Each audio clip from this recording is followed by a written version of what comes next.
So people laugh at you. Yeah.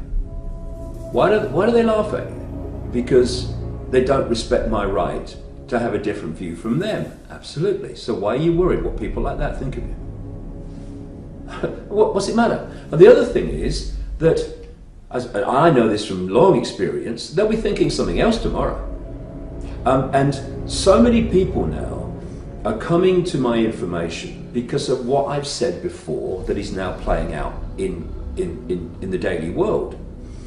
Now, if I had have let the fear of ridicule shut me up all those years ago, I'd have never have written those books. I'd have never have said those things. And then people would not be able to say now, hey, hold on a second, did that bloke say this was going to happen? There's a phrase I say to people a lot is that you can't unhear something. So when you speak your truth and people go, load of rubbish, you're mad, but they can't unhear what you have said. And if what you have said has any validity, it will eventually be shown to be so by things playing out as you said they will. This is what has happened to me. But unless you speak your truth and accept that, people are going to dismiss it and ridicule it, though not so much now because it's playing out in the television news, then they're going to have nothing to hear that they can't later not unhear, and therefore see that the two go together, and what was said is actually what's happening. So I have to look at this a bit more seriously now.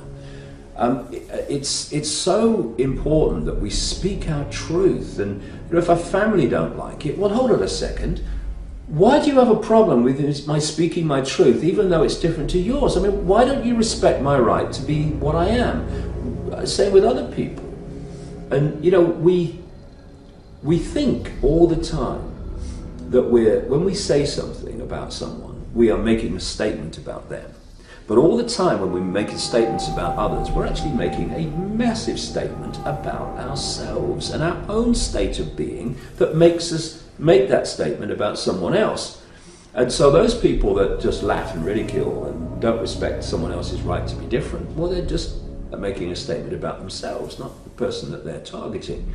It's very important that we don't concede to the fear of what other people think of us, because if we do, and the vast majority of people in the world do, we are no longer from that moment on living our own lives. We're not living our own truth. We're not living our own genuineness. We're living someone else's version of what we should be. Now, if you want to be that, that's fair enough. I respect that. It's your choice. Just don't tell me how I'm going to live my life and what I'm going to think and what I'm going to say, because you've crossed my line when you do that. And it's this fear of what other people think that makes people conform to very narrow boxes, which they don't even believe in, but they stay in them so that they are within. They are accepted by people around them. If people around me can't accept me because I'm different, well, I don't want them around me. Thank you very much. Bye. When we talk about the world, or we talk about other people, something outside ourselves, we actually make a statement about ourselves. Right. Could you explain this a little? Well, if I'm saying that I'm going to ridicule someone because they're saying something different to me, what I'm saying about myself is I have no respect for anyone else's view other than myself.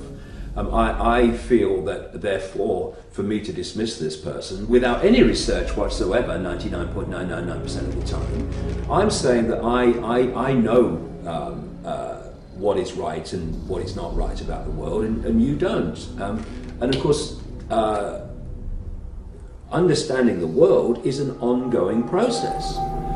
And what it demands for that process to be ongoing is a constantly open mind that can look at all possibility and make judgments based on the information and the intuitive feeling about that, rather than preconceived idea, belief, which is editing reality all the time in a very limited way. Socrates in ancient Greece is supposed to have said, wisdom is knowing how little we know. When we operate from that point of view, our minds are constantly open. It does not mean we believe everything we hear, of course not, but it means we're open to all possibility. Once you start to think that you know what there is to know, to the point where you can ridicule anybody's other view being different, you have already closed your mind to all possibility and locked it around a tiny possibility. It might be a religion, it might be a scientific belief, it might be whatever. So we are making statements about ourselves all the time about what we do. And when we say, you know, I'm not sure if what you say is right, mate, it seems a bit far out to me, but hey, you have a right to believe that, and I'll have a look at it, I'll have a look at it, I'll have a look at what you said and I'll see what I think. Then you're saying, I respect your right to have your view, I respect your right to be different. So the statements are being, every time we open our mouth, we're making a statement about ourselves.